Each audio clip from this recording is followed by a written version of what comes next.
Imagine you're about to go out on a date with the most beautiful girl.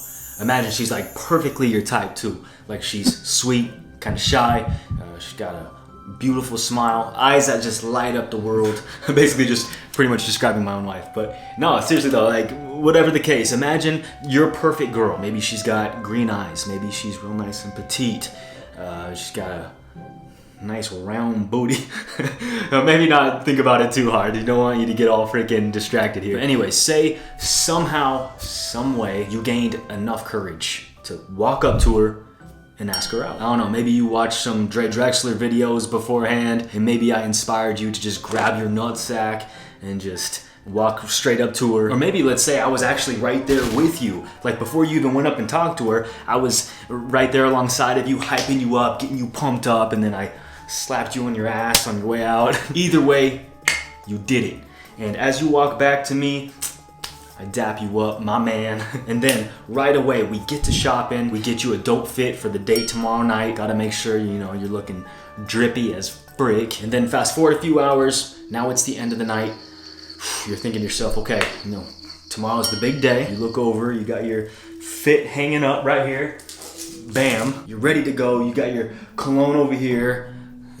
Smells like protein shake. But now, hey, check this out. As you get ready for a good night's rest, you look at yourself in the mirror and all of a sudden, reality sets in. Now your heart's, it's racing. You start thinking to yourself, oh man, shoot, well, I haven't been on many dates before. And all the ones that I've been on before have just been awkward as hell. In fact, oh shoot, I've never had a successful date. And all of a sudden now all these just negative thoughts are entering in your brain. You're psyching yourself out. It doesn't even matter how good you look now. Your brain's all jacked up. Hey, don't worry. You grab the phone, you call me up. Hey Dre, oh man, I'm stressing right now.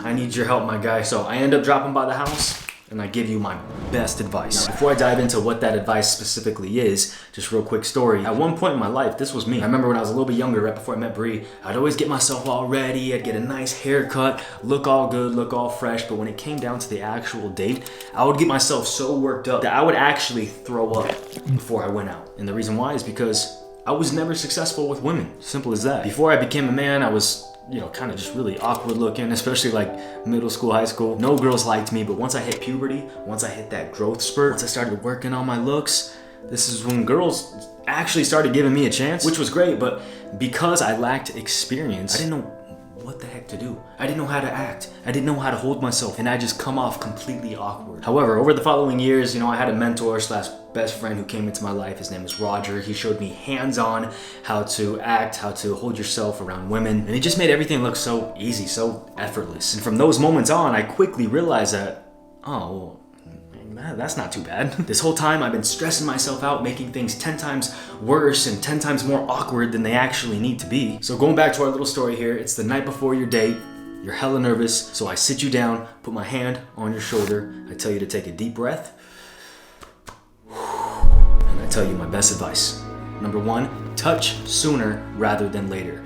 Now most guys think, oh man, I need to kind of keep my distance, I need to not come on too strong, so I definitely don't want to touch her, right? I need to really ease into this. I don't want her to think like I'm a perv or like a weird guy or anything like that. But the only problem with this is that the longer you wait to touch her, the more awkward it's gonna be once you do. Think about it, it makes sense. I mean, the goal for most of us men is to kiss the girl at the end of the day, right? Like if all things go well, like that's the main objective. And if that's the main objective, to kiss the girl, but you haven't even touched her all night, you go in for that kiss, she's gonna be like, wait, what? It's gonna throw her off. See, by not touching her all night long and then thinking you're gonna get some kiss at the end of the day, that's like buying a big nice steak, like a ribeye, right? Spending your well-earned money on it, getting all the seasonings, but then you just go straight home and you just slap that steak right on your plate, nice and raw, and you didn't do any preparation, you didn't do any marinating, no seasoning, and then you just take that raw steak and you just go in for a big bite, right? It's like, nah, bro, the reason why that steak is so good usually is because of the preparation behind it. So keep this in mind. When you're on your date,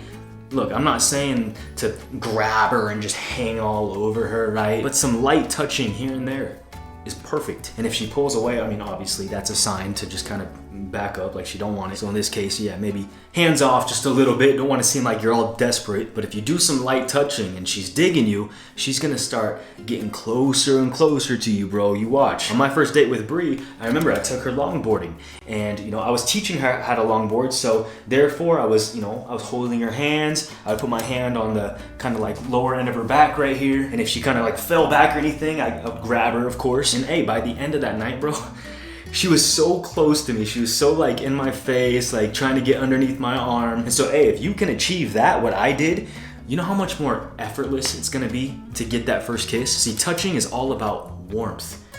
And that's it right there. A girl wants to feel warm around her man. And this right here, just the light touching here and there, that's a perfect gateway. Number 2, go on an adventure. Now, to make things as less awkward as possible, skip the dinner date for later. Let that be an end of the night type of thing. Going back to my first date with Bree, like I said, I took her out longboarding. We did that for a couple hours. I kind of taught her how to do it, and then I remember that we were hanging out by this pond, kind of walking around there, just talking, having a good time. I remember like we were like feeding ducks or something like that. One of them might have like bit my finger, I think. But during this whole entire time, all I was doing was just being fun to be around, being kind of light, making her feel warm. And see, what happens is when you skip and you bypass all of this and you just go straight to a dinner date, I mean, it's cool, don't get me wrong, but at the same time, it can also make things feel almost like an interview, especially when you sit across from her, because now you're gonna be just asking her questions, right? Because there's literally nothing else to talk about. But just like we talked about earlier with the steak, you got to build that preparation. You can do that by just going on a little adventure. You can go on a hike, you can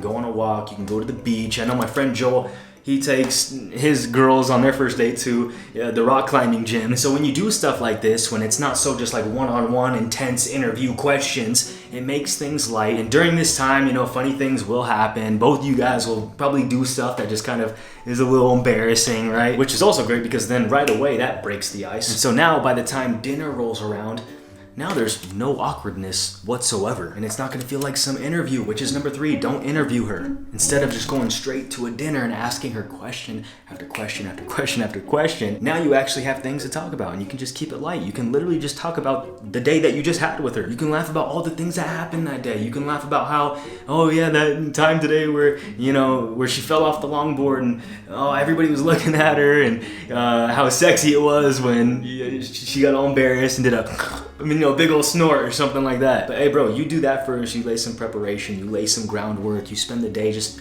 hanging out with her first, keeping it light, take her to the beach, and then now when you go out to dinner, you can talk about how funny it was when that homeless guy was flipping you off and cussing you out, right? Whatever. And hey, just real quick, like kind of like little bonus tip here. I know a lot of relationship like YouTube gurus will say things like, hey, so like when you do go out to dinner, like make sure that you sit adjacent to her, never sit across from her, because then it can feel like an interview, right?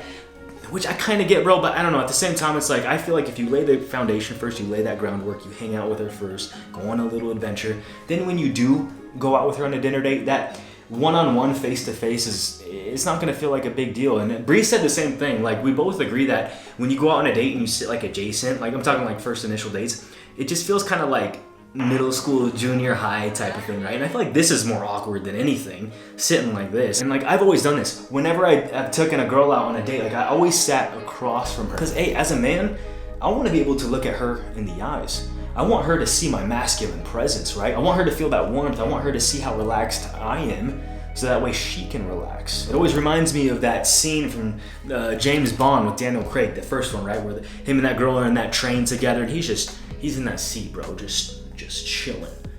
And she is just so intrigued with him, bro. That's money right there. Imagine if James Bond was sitting next to the girl like this, side by side. That would have been weird, bro. That's so unmasculine. I mean, like maybe before, after the dinner date, you can be adjacent from each other. Like if you're on a walking near a river, a pond, or if like you're sitting on a park bench, okay, then that makes sense. And then you guys can sit there and you can like people watch or something, right? And like make fun of the people who walk by.